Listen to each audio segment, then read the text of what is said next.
The room was thick with tension, filled with whispered dares and nervous giggles. The air felt suffocating as the old ceiling fan lazily creaked above. Outside, the wind rustled through the leaves of the ancient trees that surrounded the convent, casting eerie shadows on the cracked walls. Shweta's voice sliced through the nervous silence. "That's the dare." Ananya tried to mask her fear with bravado. "I'm not scared, okay?" But her wavering voice betrayed her. Her friends could see through her facade.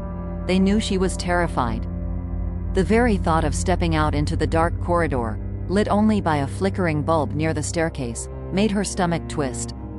The stories of ghostly sightings and tragic deaths whispered late at night haunted her mind. But Ananya couldn't back down. The girls had been relentless in their teasing, and she didn't want to be labeled as the coward of the group. So, with her heart pounding in her chest, she forced a smile and prepared herself for the dare.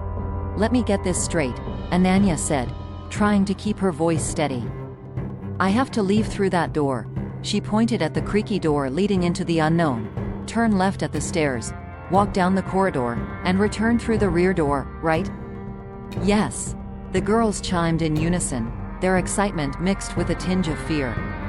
Ananya took a deep breath, attempting to calm her nerves. She glanced at the clock. It was 2 a.m., the dreaded witching hour. She cursed herself for not going to bed earlier. Her friends huddled together, eyes wide, clutching their blankets as they imagined themselves in her place, alone in the dark corridor at this unholy hour. With one last deep breath, Ananya pushed open the door. The hinges groaned, the sound echoing down the dark hallway. The dim bulb by the staircase flickered, casting long, menacing shadows. The girls watched as Ananya's figure was swallowed by the darkness, her silhouette blending into the eerie environment. She had barely taken a few steps when she froze.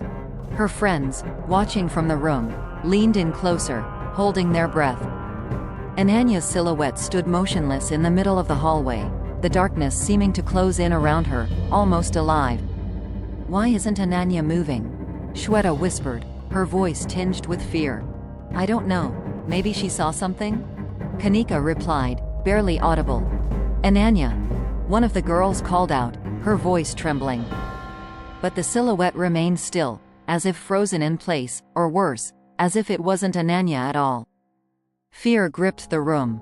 The girls exchanged anxious glances, their earlier excitement now replaced by dread. "Was this a bad idea?" someone muttered, regret lacing her voice. "We should have never made her do this," another whispered, her voice shaky. "Kanika, go check on her," Shweta urged, panic rising in her tone. "Why should I go?" "You made her go. You go," Kanika shot back, her fear sharpening her voice. "Shweta, let's go together," one of the girls suggested, but Shweta hesitated, her fear overwhelming her concern for Ananya. Time seemed to stretch, each minute feeling longer than the last.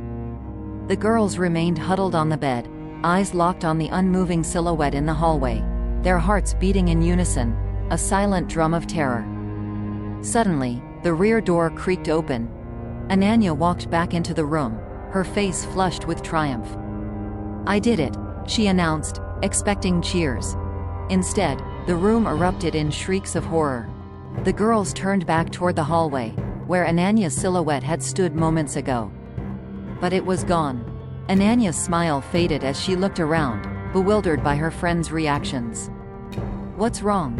Why are you all looking at me like that?" Thanks for watching, everyone. If you enjoyed this chilling tale, don't forget to like, share, and subscribe to Horror Echo for more spine-tingling stories.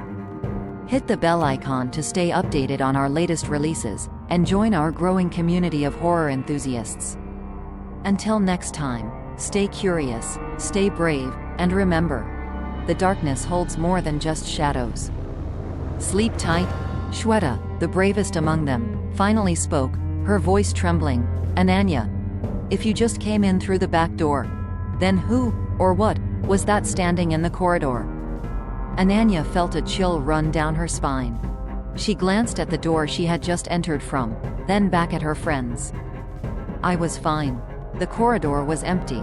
I didn't see anything." But the girls were adamant. They had all seen the silhouette, standing perfectly still in the darkness, long after Ananya should have moved on. The room fell silent as the realization of what they had witnessed began to sink in. Ananya's mind raced, replaying her steps, walking down the quiet hallway, hearing the creaking stairs, feeling the cold air seeping through the walls. But nothing had seemed out of place. Yet, her friends were certain they had seen something, or someone. Shweta, her hands trembling, went to the door and closed it tightly. "We're not going out there again tonight," she declared, trying to sound firm despite the fear in her eyes. The girls huddled closer together, blankets pulled up to their chins, eyes darting around the room. The image of the silhouette, standing motionless in the corridor, was burned into their minds. As the night wore on, the room grew colder, the old building creaking as if settling into the dark. The wind outside howled through the trees, making the branches tap against the windows like skeletal fingers.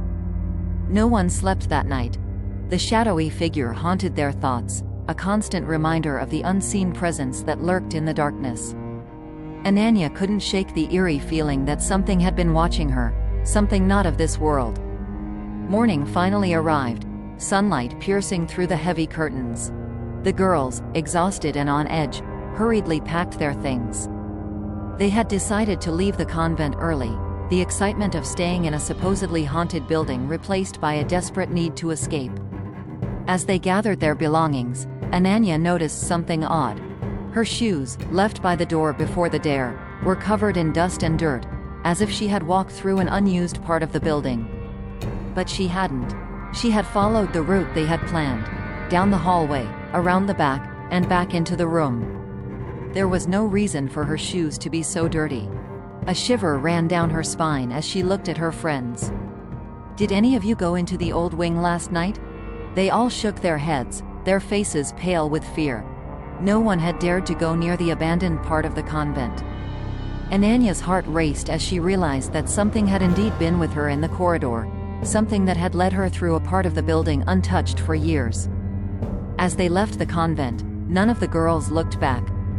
But the memory of the shadowy figure in the hallway would stay with them forever, a chilling reminder of the unseen horrors that waited in the dark, ready to be disturbed by anyone brave enough to challenge them.